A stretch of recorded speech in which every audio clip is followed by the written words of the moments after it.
Everybody. I'm Sherri, I'm Belle. and we are here finally a couple of days later to discuss our reactions to the Oscar Awards this past Sunday that were presented. Belle and I have already talked. One of us watched the entire show, and one of us has not. But we know who the winners are. That is true. And we know who the losers are. And we know who the losers are. I think it might be all of us. we did lose. I'm going to run off my complaints right here at the top of the show, and then we're going to get into the winner and loser portion and like our comments on who won some of these awards. Mm-hmm. And if you were watching Twitter and looking for Pop Culture Uncovered's live tweets, that was me. So you already know half of my thoughts. One, I hated the fact that they cut the clips of the movies and the performances, even for best film of the year and for the top 2 actors of the year. They should have given us 15 seconds of the clip instead of these personal stories, because they sounded really stupid and they got really old after a while. Yeah. I'm quite annoyed. The in memoriam segment, you could barely catch the names because they were speeding through the people. Yeah. Which is depressing because so many people died in the last year. And what I know is that DMX better be on next year's. No, DMX was there this year. Oh, was he? Yeah, you could tell that they put DMX in, but Tiny Lister wasn't included. What? Right. And they're going like this. They did it to As from by Stevie Wonder, which is a great song. And I was like, yep, that was a good song choice, but they're running through people like this. Yeah. And when you've lost Christopher Plummer, Cicely Tyson, Sean Connery, Cloris Leachman. Yes. Yaphet Kotto. Yaphet Kotto. So those are just 7 of the names that like just jump out at you that you knew, and they're just flying through people like this. And I'm not too sure I saw Yaphet Kotto. Now that I think about it, maybe not, but it went so quick. I don't like that. I don't like that at all. I hated the fact that they made the calculated risk of doing Best Actor and Best Actress after Best Film. This show is supposed to end on Best Film, period. Down into sentence. I don't care. Chadwick, rest in peace. I don't care who died. I don't care.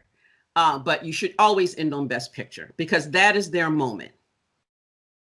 That is their moment, is at the end of the show. And although considering who won Best Picture, it doesn't, you know what? Yeah, you know what? You're right. It don't matter. It don't matter. That is You're right. Last year, Parasite, that was their moment. Green Book, that was their moment. Moonlight, La La Land, that whole mistake. But that was still their moment. You let them have their moment. Yeah. Valid.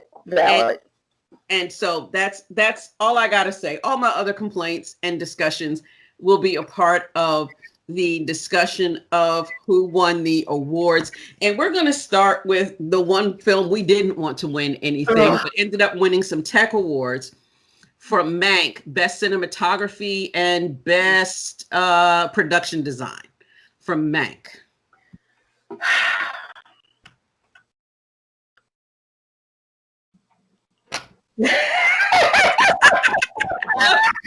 My job is just we knew it was going to happen.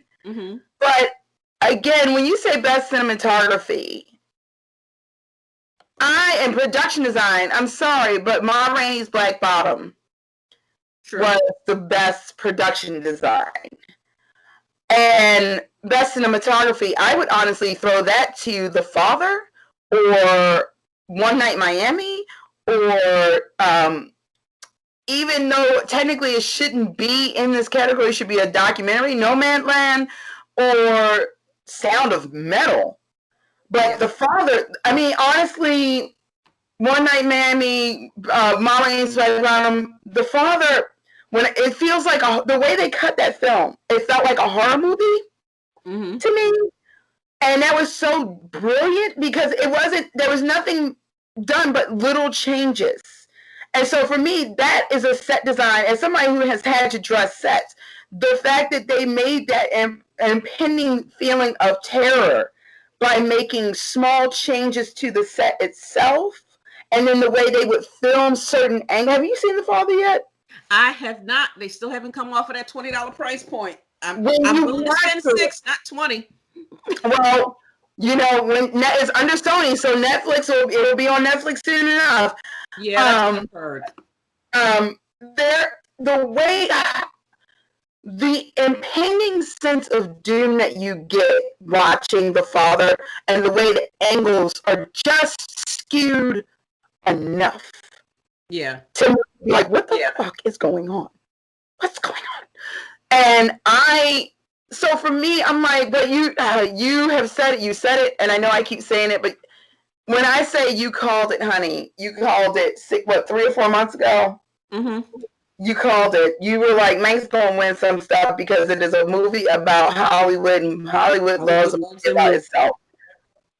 So it's a movie about itself. And I agree, Ma Rainey definitely should have been more in that conversation. But I think just basically what happened was, when it came to the Tech Awards, they're like, well, we're awarding this film here and here, so we can reward this film here. Yeah.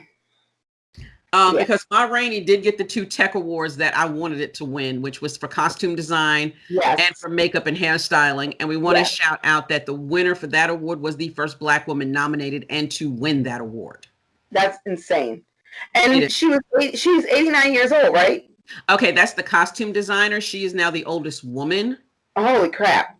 Tied to get that award. And so it was both women, but the makeup and hairstylist was a Black woman. And I apologize. I did not. I sent back to Belle, these are the films that won. I did not include all the people, so my bad. That's okay. Yeah. I mean, I think costuming and design never gets enough credit. And as we both are seamstresses, we both sew a lot.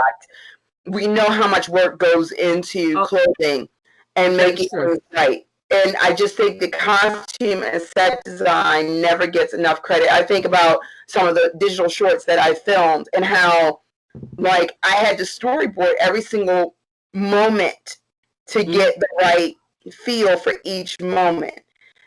And it was for a 5-minute short. So I can't imagine doing a 2-hour movie. Right. Of costume and set design. And it wasn't over a short period of time. And for that many people to get that feeling of the 20s and the 1920s that set in? 1920s, yeah. And I'm still saying that beads of sweat going down Viola. Every time I think about it, I feel unclean. That was the costume design. It's like that. It was that much. That was so detailed. So I 100% agree. I was so happy when that one won the award. Yeah.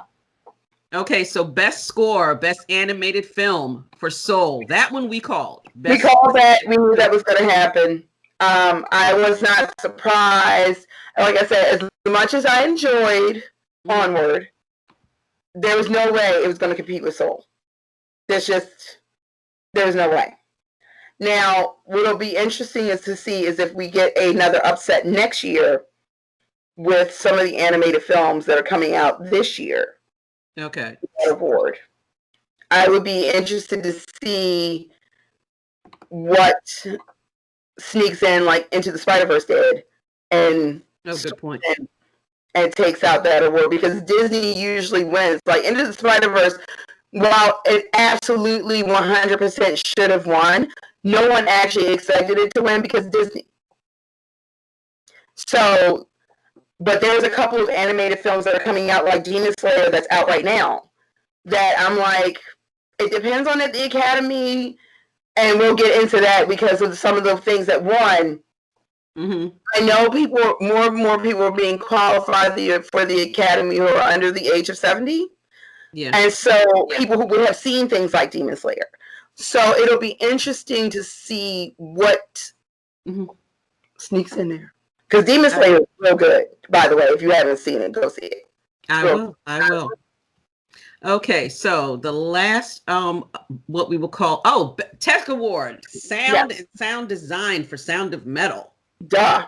And if you haven't seen Sound of Metal, to understand how much sound is a part of that, I am so happy I saw that film. Okay, you saw what I posted when you started posting about it. But yeah, I said I watched it after we did our first recording. But what that film did with sound, oh my God. Yes. It's a powerful story alone. The best actor for Riz Ahmed, that nomination was definitely deserved and earned. But how much sound and how they used sound, the scene towards the end. I'm sorry, I'm about to spoil the movie. If you haven't seen it, skip ahead like 15 seconds. If you don't want to hear me, but that scene at the end where he has the implants in and he's trying to have a conversation in that group, and like his brain is kind of confused. Yeah. I was just like, oh my God. Right. It's such a brilliant movie. It's so good. If it hadn't won, I would have well, I don't know if I could have come off of my Captain America and the Winter Soldier vibe, but I would have been mad. So I am absolutely not even mad at that win. It was so good. I'm so happy for them. Yeah. Especially since they kind of got screwed out of 2 awards that they should have won or should have been more in contention for. And we'll talk about that in a moment.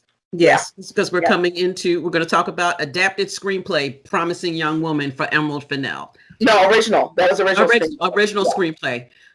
Emerald Fennell for Promising Young Woman. She is the first woman to win that award in 13 years. That is an absolutely deserved win. That movie is weirdly funny and deeply upsetting. And it's always interesting to me to see how, based off of either your gender or what kind of situation, because not necessarily gender, but what kind of situations you've been in, how people react to that movie. Specifically, there's one scene, and you know which scene I'm talking about in the film. And I know when I saw it, we in the house both had the same reaction, but I've heard that people had like legit fights. And because of like there was legit arguments and words and almost fist thrown in reaction to the scene. And when you see the movie, if you've seen it, you know what I'm talking about. But if you haven't seen it, when you see it, you'll know exactly what the scene is. So that she could evoke such a visceral reaction out of people. Like I said, this seems to be the last few years has been such a great uptick for me, at least, in female screenwriters. Ava DuVernay, Phoebe Waller-Bridge, who is writing who wrote already the Bond movie and who wrote Fleabag, and is writing and wrote Killing Eve. Emerald Fennell. There's not that there haven't been female screenwriters, but it felt like it was only for the longest time. It was like Diablo Cody, and that was it. Yeah. And sorry, but Diablo Cody ain't for everybody, and she's not for everything. And so I am loving this new uptick in female screenwriters being recognized. Yes, I agree with that. Their work being pushed to the forefront the same way male screenwriters who work is not even a tenth as good as theirs are always put to the forefront. Because it always cracks me up, like the Brett Ratner trash. He's such trash. I don't even want to talk about him.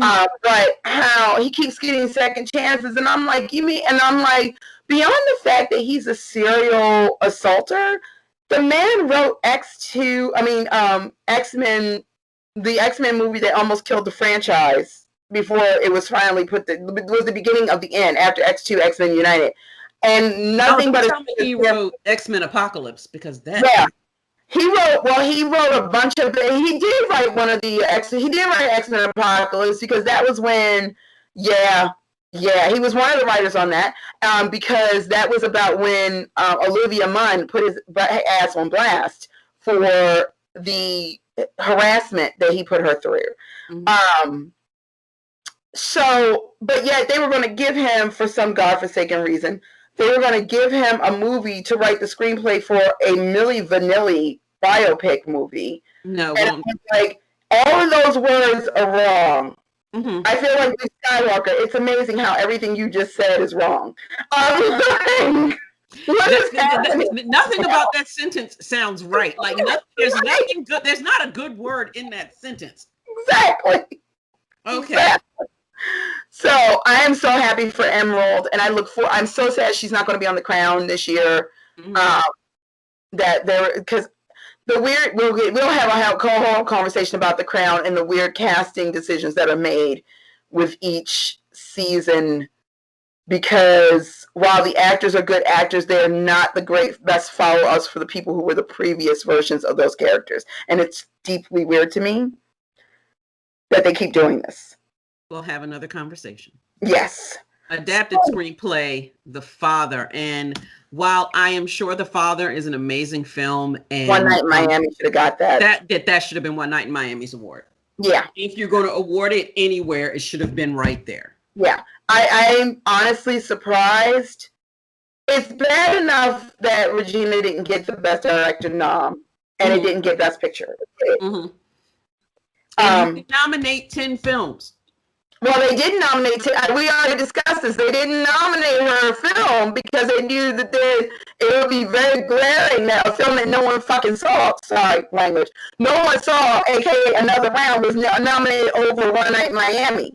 That would be super glaring if that was the one that was nominated. So they had to not nominate her for Best Director, and not because you can't nominate Best Film and then say, oh well, but the director did nothing. I mean, right? What? I know, but so like I said, I do not begrudge The Father. I've seen some clips. I've seen some of the work. So I do not begrudge the film.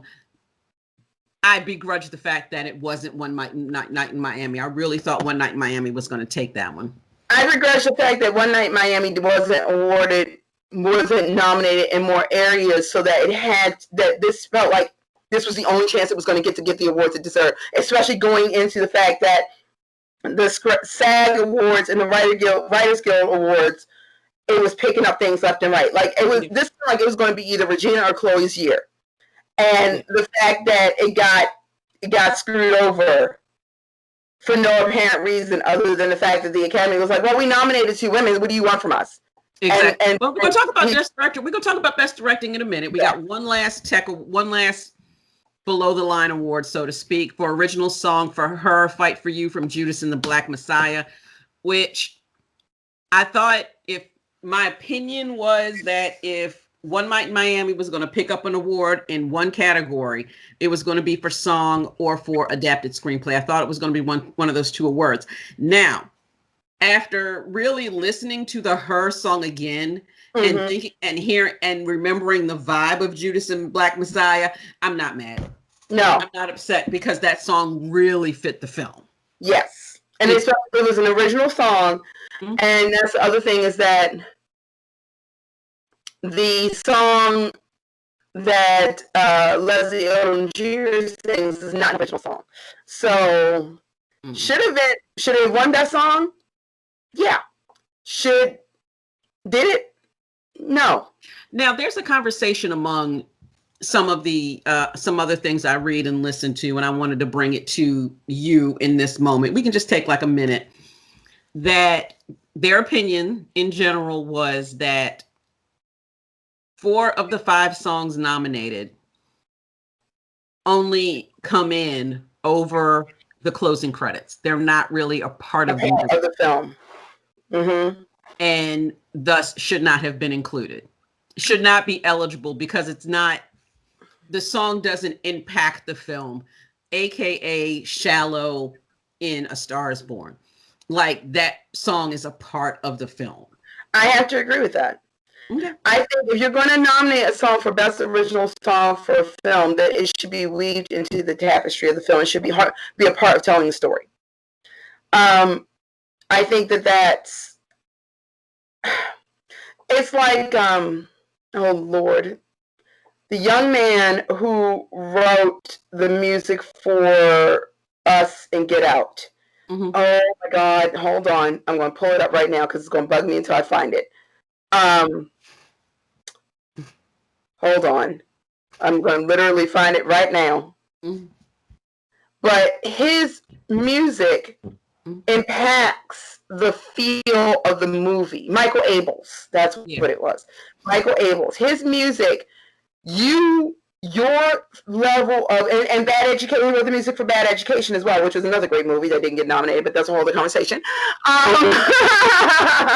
But his music, because he wrote not just the score, but he wrote original songs that you hear in the movie that builds up to things that are about to happen in these films.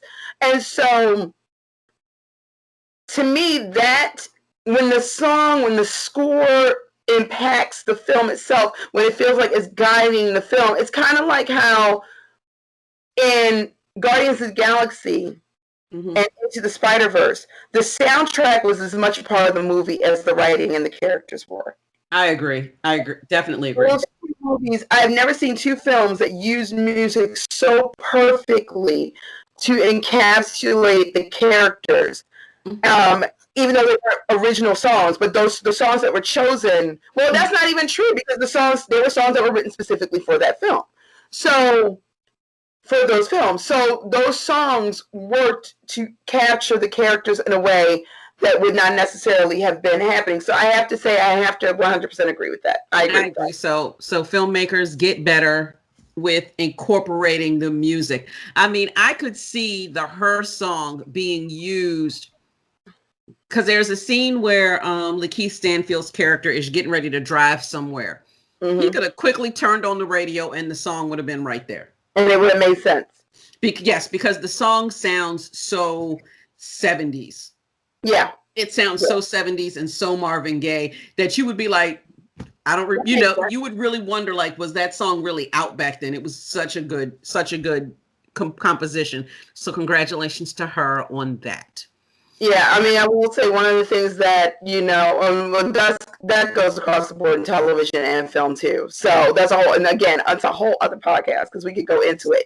All right, so, ma'am. Now we are at the top 6 awards. Okay. So, do we want to start with supportings or do we want to start with director? Let's start with supporting actors so that we can talk about things we like first. Okay. So, best supporting actor, Daniel Kaluuya for Judas and the Black Messiah, which on one hand, I'm surprised he won because I really thought coming down to Academy Award Day.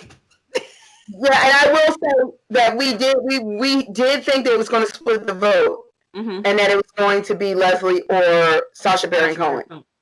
Because it seemed like Daniel and Lakeith split the vote in a way that because Lakeith shouldn't have been in that category, he should have been in the Best Actor category. So, yeah, I was pleasantly surprised, but I was delighted, if for no other reason than that speech. Oh, that speech was everything. And I'm so happy. You could tell he was happy. B, he definitely deserved it. Nobody in Best Supporting Actor did not deserve their award. Even though I did hear the words category fraud for 4 of them.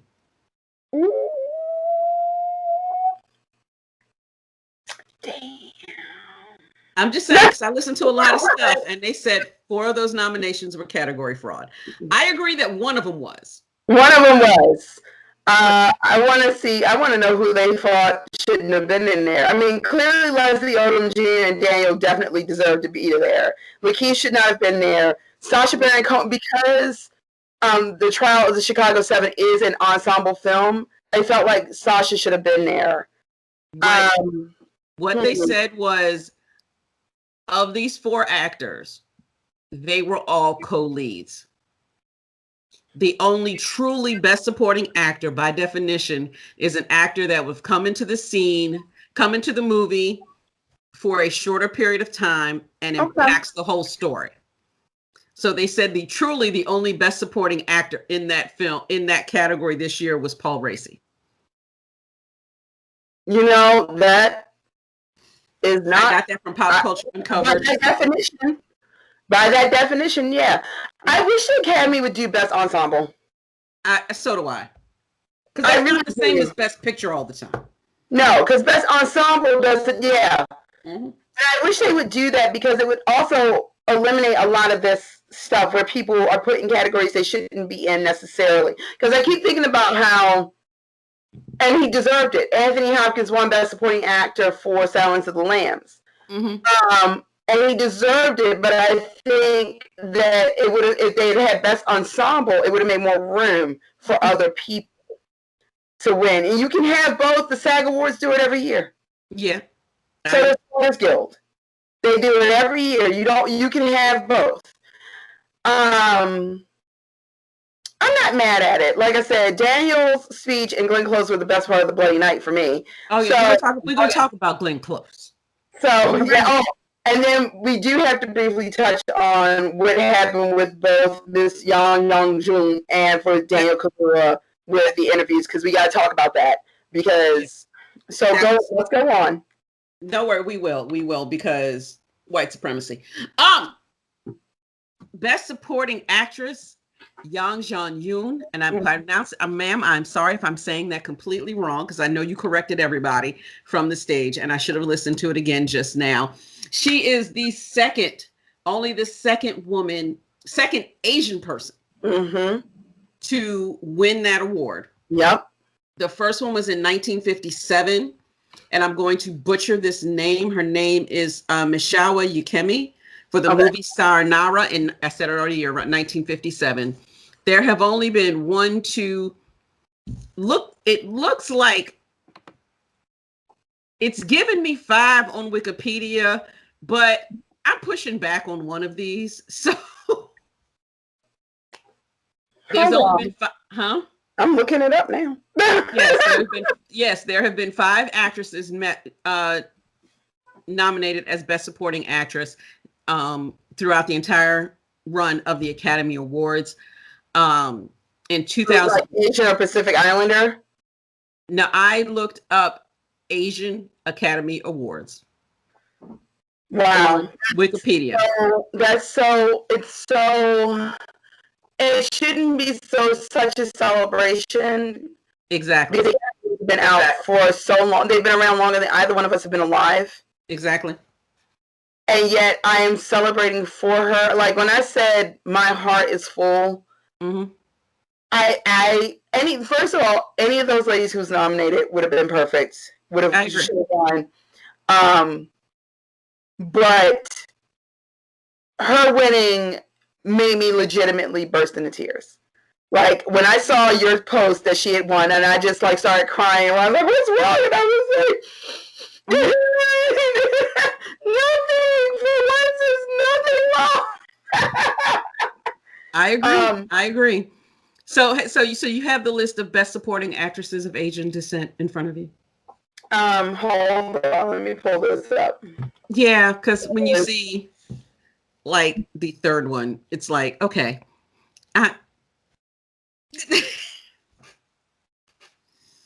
So Shigori Agashalu for House of Sand and Fog in 2003. Natalie Portman in 2004 for Closer. Rinko Kikuchi, please forgive me, in 2006 for Babel. Yes, so those are the 5 women that I've mentioned that have been nominated as Best Supporting Actress that are Asian, of Asian descent. Go ahead, say it, because I see your face. I see your face. Natalie Portman is a lot of things. Mm-hmm. She is not Asian. Mm-hmm. Well, I mean, technically, you know what? Technically, she is, but she's never claimed it. Mm-hmm. And so I'm of the mind if it's never been a part of your background, you've never come up, we've never used it. If it's never been a part of who you are, it's never come up in any of your life. It's not like how we all know Cameron Diaz is Hispanic. Right. Like, and she strongly, you know, does not make any words about that. She's like, I might look this, but I am that. Don't get it twisted. Or how Jewel is Native American. Same thing. I might look this, but I'm not that. Exactly. All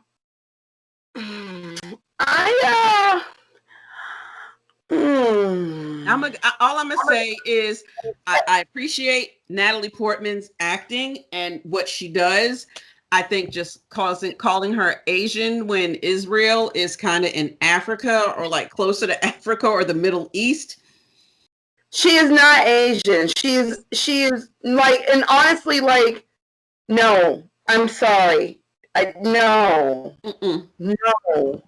No, Asia is not that big. So we appreciate whoever put that in there, but no, that's not true. No. Okay. So, best director. Chloe Zhao, second woman to ever win this award in 98 years, like Dawn of the Dust doesn't exist. And also the first woman of color to be nominated. First woman of color to win for Nomadland. This is what I have settled my heart into regarding Nomadland.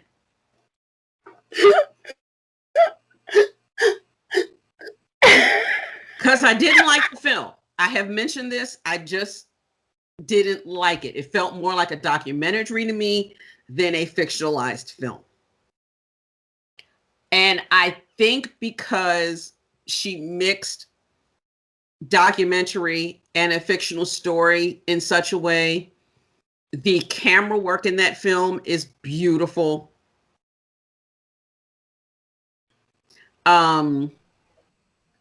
That I have to, I understand why she won. Yes. Does that make sense? Like, I don't have to like the movie, but I can see why she won. I think that had Regina been nominated, she wouldn't have won. And that's kind of what I feel like about a few of these things, where it's like, had Regina or Daniel Marder have been nominated for One Night in Miami and Sound of Metal, she would not have won.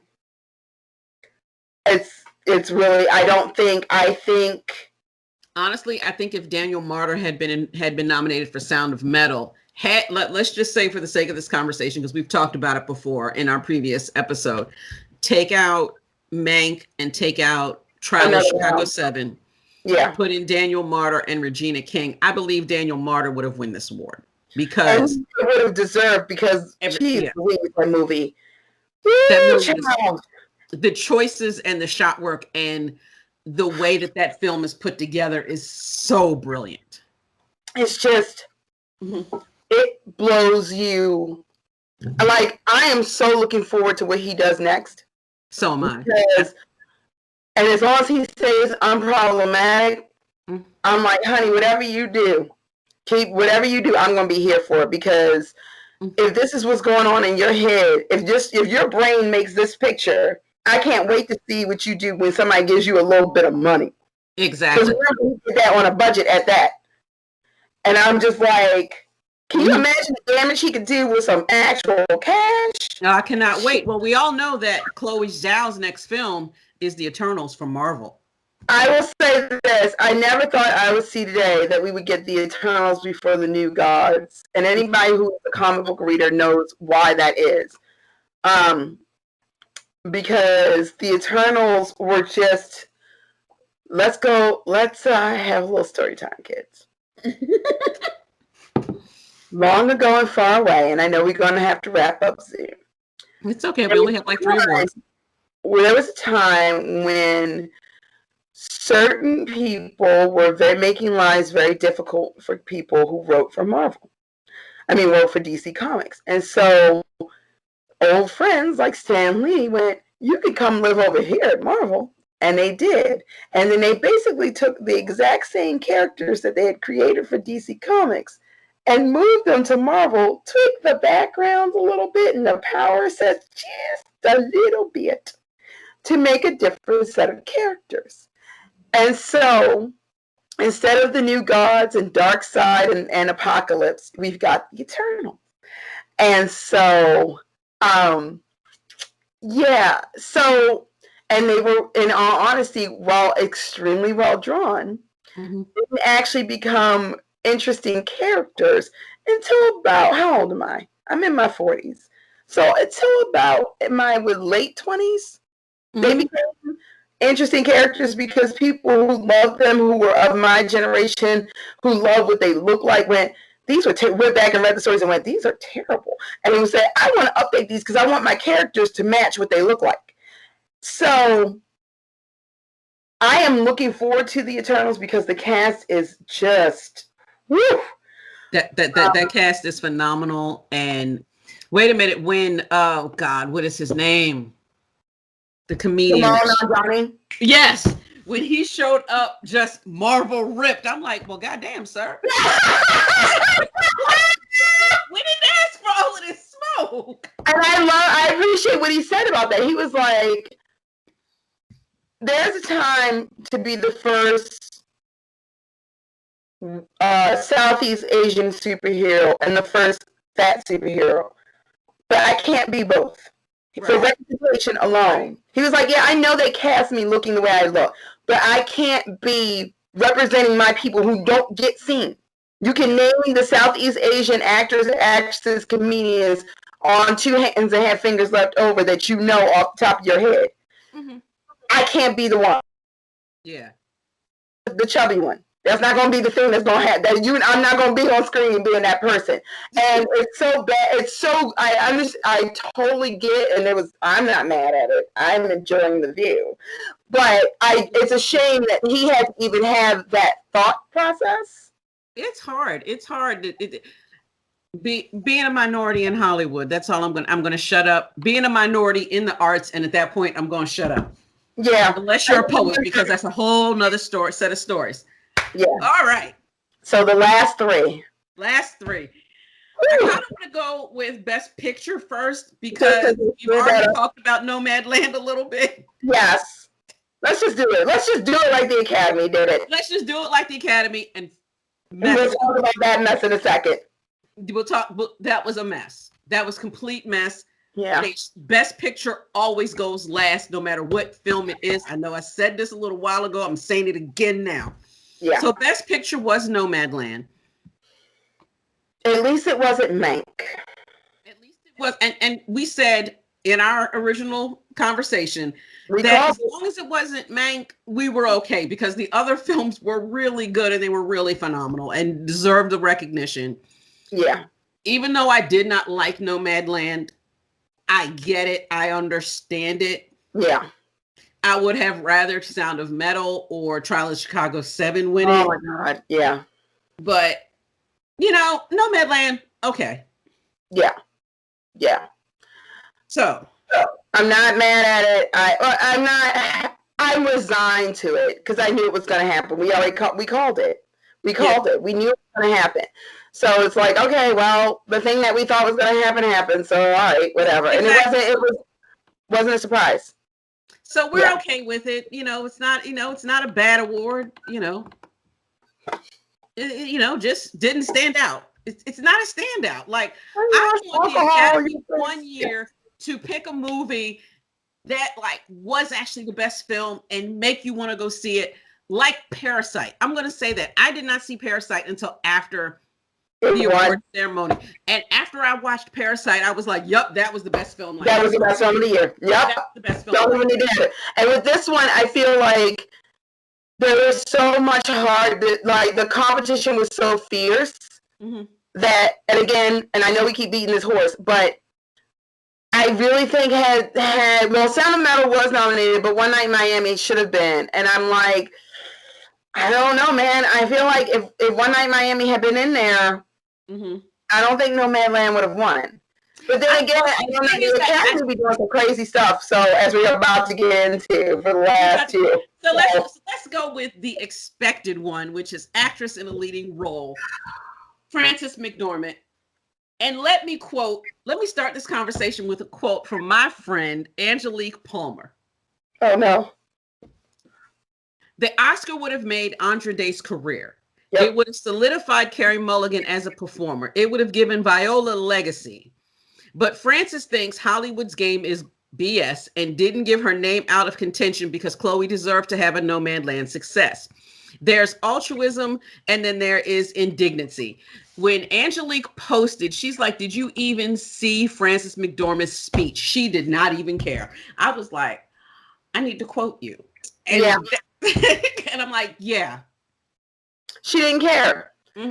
And for her to win and not give a damn about the win when it would have been so much more impactful for every other person who was nominated is kind of a slap in the face to the other people who were nominated who actually did work. Because here's the thing. Frances didn't do anything but be Frances McDormand in that film. And I am somebody who has loved her since Fargo. But both in real life and outside of it, because of who she is as a real person. She seems to be one of the few people who's genuinely who you see is who you see. Ain't no other bullshit going on. She is who she is. But let's be honest, she was who she was in Nomadland, and there was no acting involved. Right. For my best actress, I want transformation. Yep. I want.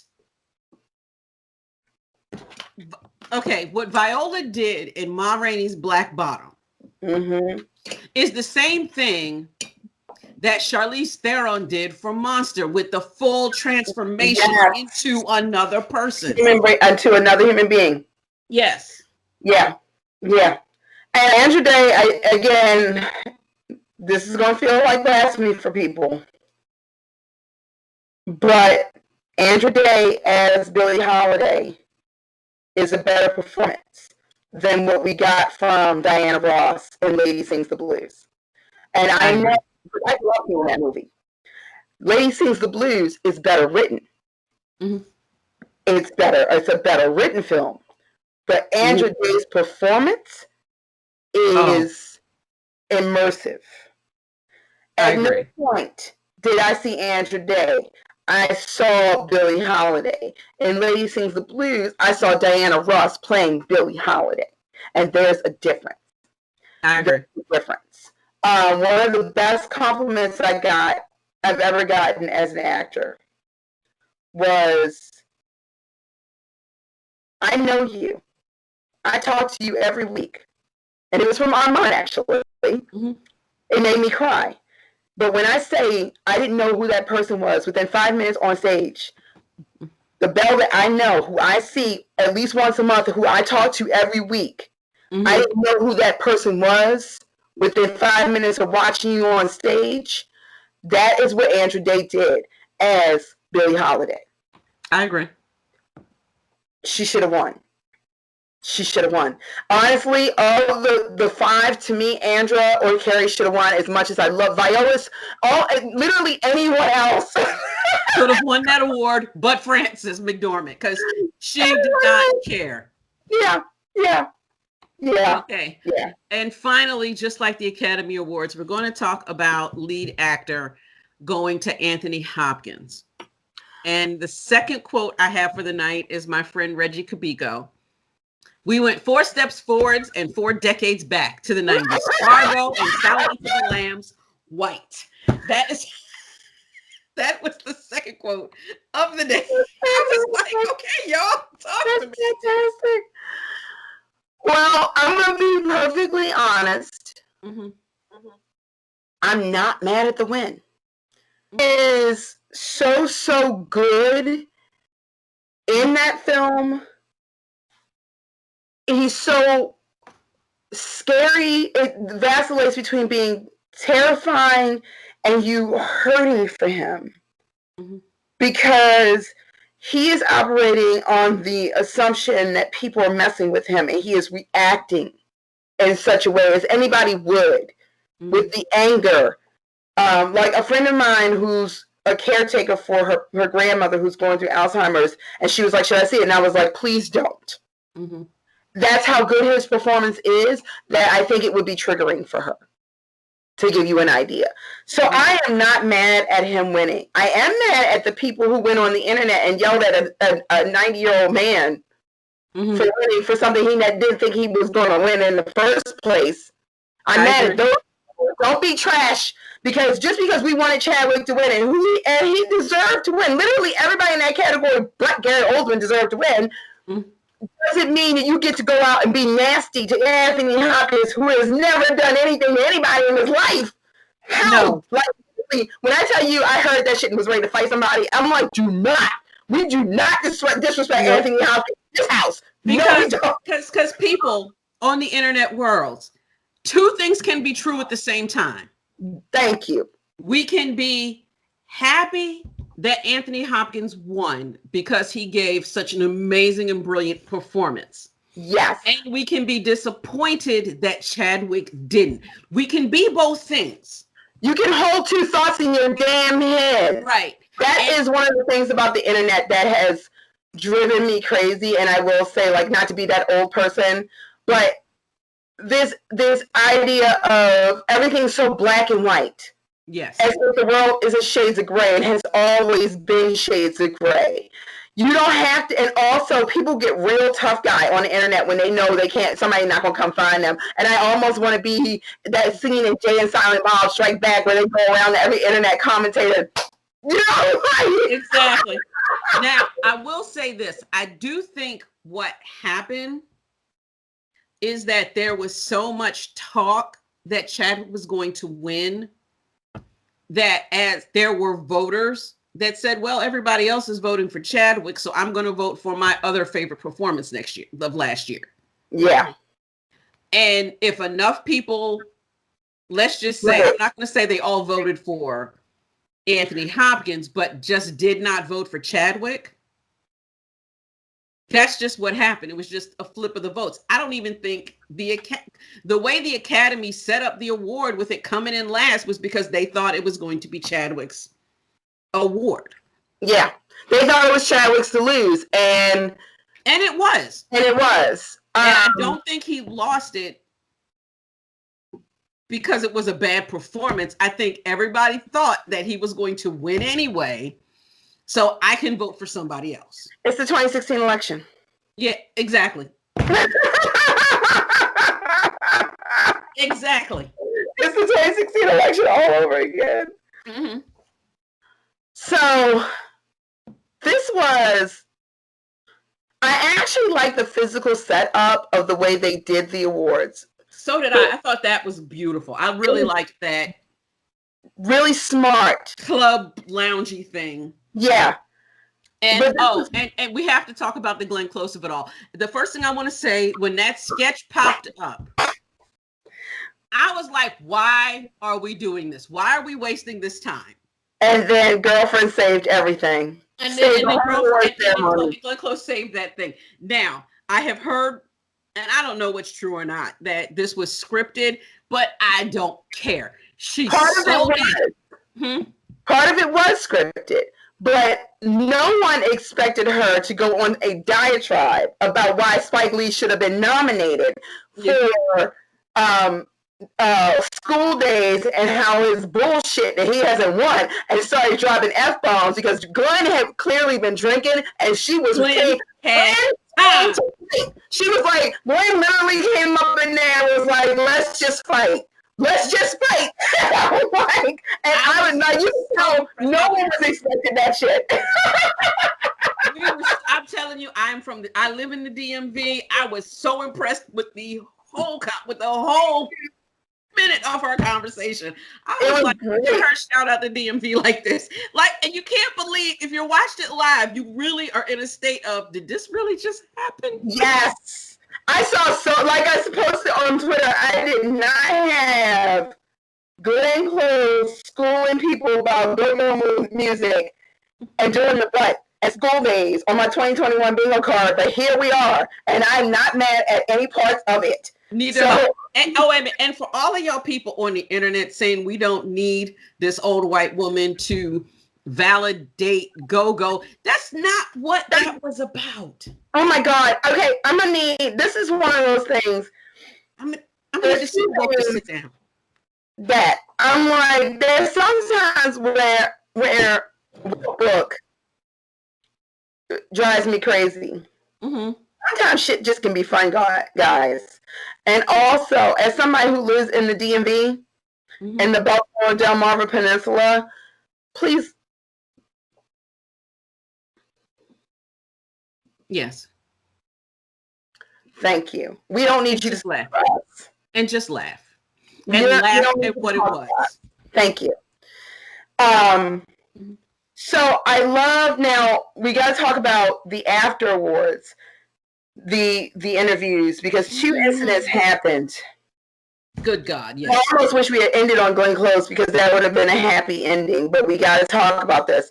Yeah. Where, and this hurt me to my heart, because even when we are winning, somebody has to remind us that they think less of us. Yeah. And those are the two incidents that happened with Daniel Kaluuya and Yang Jong-young. And that is, someone who clearly, and didn't apologize and wouldn't take the L's, got dragged on Twitter. Called Daniel Kaluuya, asked him, what was it like to work with Regina King? I've been following your career since you started. And the moment where you can see in his face the hurt, he had to take a second. He took about 5 seconds, actually, and was like, can you repeat the question? Now, the easiest way for this person to say is that I meant to say Shaka King. Because the names of the directors are Regina King and Shaka King. But instead, she just kept going and would not admit. And I'm like, they're always there to remind you. Yep, every time. No matter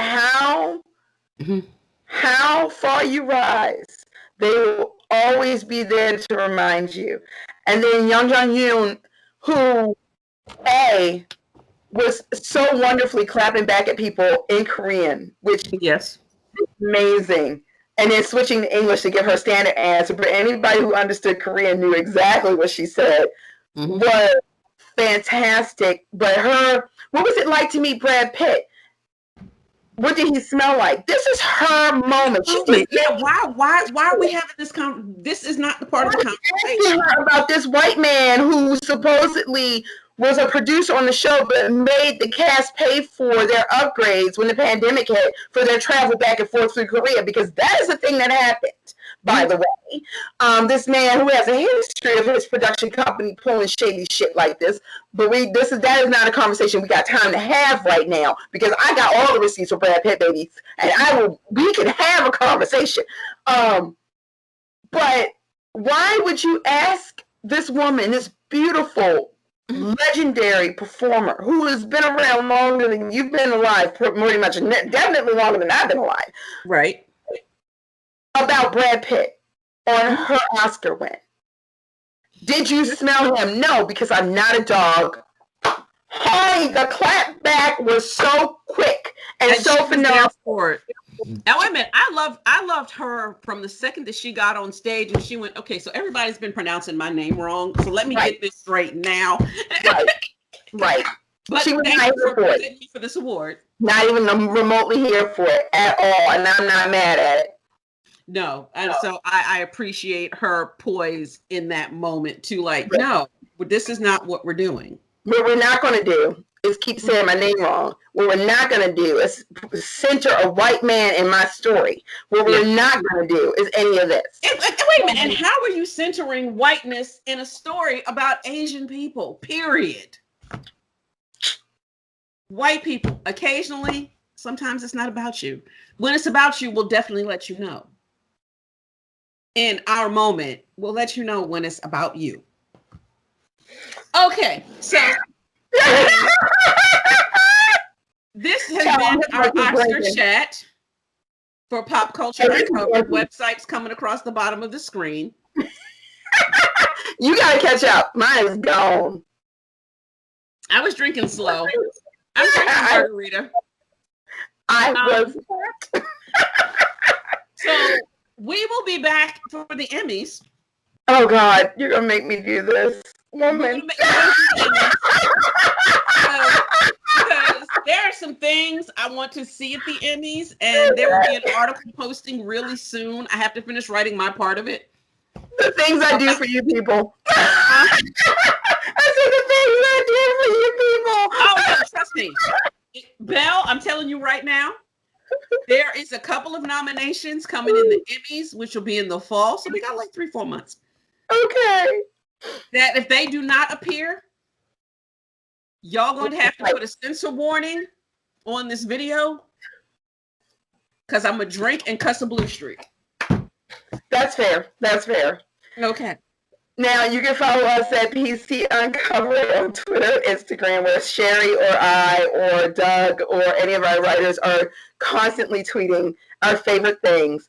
Pop Culture Uncovered on Tumblr and Facebook and Patreon, where Sherri and I and several of the beautiful ladies who are members of the PCU staff get together every other month and talk about something interesting for the lovely angels, where Cause I'm Black Y'all is, and where the Daily Declassifies that Pete and I do, where we do a deep, with guests occasionally, where we do a deep dive on something specific. This month is Bob's Burgers, where we do 3-4 episodes about why we love Bob's Burgers so much. Well, you can also catch Belle right out here on YouTube at Drunk Review on the PC. As you can tell. And you can catch me on the Movie Remix, where we talk about classic movies and their modern remakes. Our last episode was The Parent Trap. Our next episode is The Poseidon Adventure. And The Parent Trap sent me down the rabbit hole. I can't watch. I went and watched everyone, all of them. I watched the original, the remake, then I watched the sequels. I'm mad at you for doing that to me, and I don't appreciate you at all. Okay, but wait. But now that I have you here, do you agree with this, that both of them are good? They both stand up. Both of them versions of The Parent Trap are phenomenal, and I can honestly say, I don't think that I agree with Constance. I don't think they need to remake it. I don't know how it would work in a modern world. I really don't. With the event, it would be hard. It would be very hard. But unless they were in 2 different countries. That's the only way they could make it work. And even then. But anywho, thank you guys. So join the conversation, add some comments, let us know about something you want us to cover. And Belle and I will be back. We have some ideas that we have been brewing for some just quick hit videos that we want to do. Yeah. So yes. Everyone. She said quick hits like they're gonna not be a half an hour. Look, it is what it is. Whoever it is we're discussing or whatever it is we're discussing, be here for every minute because you never know what's going to happen. Exactly. Bye, everybody. Bye. Okay, give me 1 second. I had to get over to the stop recording.